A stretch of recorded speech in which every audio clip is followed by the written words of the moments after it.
राजधानी भोपाल में मुख्यमंत्री डॉक्टर मोहन यादव की अध्यक्षता में कैबिनेट की बैठक हुई। बैठक की शुरुआत राष्ट्रीय गीत वंदे मातरम गायन के साथ हुई। इसी के साथ बैठक में डॉक्टर मोहन कैबिनेट के मंत्री मौजूद रहे। बैठक में कई महत्वपूर्ण निर्णय लिए गए। कैबिनेट मंत्री चैतन्य कश्यप ने कैबिनेट की ब्रीफिंग करते हुए बताया, जल संसाधन विभाग की 2 बड़ी पूर्व परियोजना स्वीकृत कर दी गई हैं। पहली परियोजना से 4200 हेक्टेयर सिंचाई होगी, दूसरी परियोजना से 6000 हेक्टेयर सिंचाई की जाएगी। वहीं कैबिनेट मंत्री चैतन्य कश्यप ने आगे बताया कि बेरोजगारों को रोजगार उपलब्ध कराने के लिए विदेश आने जाने का खर्च अब 2022 से सरकार उठाती थी, उसका नाम बदलकर निवेश योजना किया गया है। पिछड़ा वर्ग के युवाओं को इसका फायदा मिलेगा। इस योजना से पहले युवाओं को ज्ञापन भेजा जाता था, अब युवा किसी भी देश में जाना चाहते हैं तो उनके आने जाने का खर्च सरकार उठाएगी। विश्व आर्थिक मंच पर भारत का सबसे बड़ा दल इस बार गया और मध्य प्रदेश में मुख्यमंत्री मोहन यादव जी के नेतृत्व में कई नए आयाम मध्य प्रदेश के लिए खुले हैं। वे सबसे महत्वपूर्ण है, वे स्पेस टेक नीति में हो, चाहे हमारे सर्वर के अंदर हो, गूगल से, एनवीडिया से, लॉजिकल पार्क के लिए, ऐसे कई विभिन्न आयामों में जो पिछले 2-3 सालों से एक माहौल बनाया गया है निवेश का मध्य प्रदेश में। और निवेश के अंदर हम मध्य प्रदेश को डेस्टिनेशन बनाने में सफल भी हुए हैं। आज उसी का परिणाम है कि हम लोग एक नई गति के साथ में और विश्व के मंच के ऊपर भी अपने आप को प्रस्तुत कर पा रहे हैं।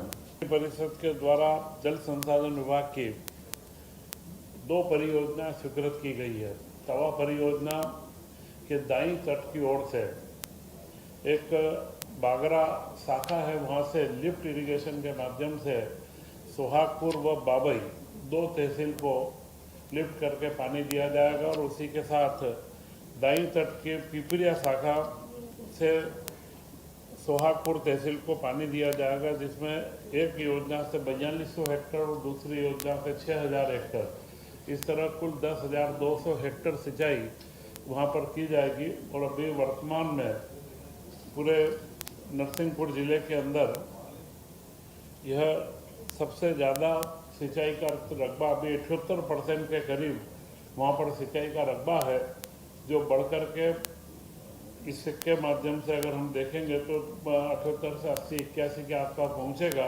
और मुख्यमंत्री जी की जो मंशा है कि खेती के रकबे में जहाँ आवश्यकता है हम 100% तक सिंचाई में पहुँचे, उस दिशा में यह जो हमारे पास उपलब्ध पानी है, यह पानी तवा डैम में उपलब्ध पानी की जो हम क्षमता से कम उपयोग कर रहे थे, उसका उपयोग करके और इन दोनों योजनाओं को बनाया गया है।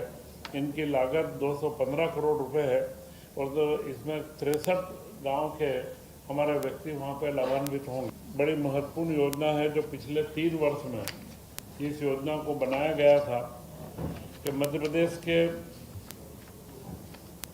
बेरोजगार युवक युवतियों को विदेश में रोजगार उपलब्ध कराने की दिशा में उनके यहाँ से विदेश जाने आने का पूरा खर्च मध्य प्रदेश सरकार वहन करती थी। वह 2022 की योजना को अब उसका नाम बदल करके निवेश योजना और उसको अन्य पिछड़ा वर्ग के युवाओं हेतु रोजगार निवेश नियोजन योजना 2025 उसका नाम किया गया है। और इसमें महत्वपूर्ण बदलाव ये करा है, पूर्व में जब ये योजना बनी थी तब इसमें सिर्फ जापान के लिए युवाओं को भेजने का प्रावधान था, परंतु अब ये दुनिया के कौन से किसी भी देश में अगर कोई युवा कार्य के लिए जाता है तो उसको उसके आने जाने के व्यय की प्रतिपूर्ति राज्य शासन के द्वारा की जाएगी। और इसमें करीब करीब 500 से ज़्यादा 600 बच्चे प्रति वर्ष यहाँ से बाहर जाएंगे। इसके लिए 45 करोड़ रुपए का प्रावधान किया गया है।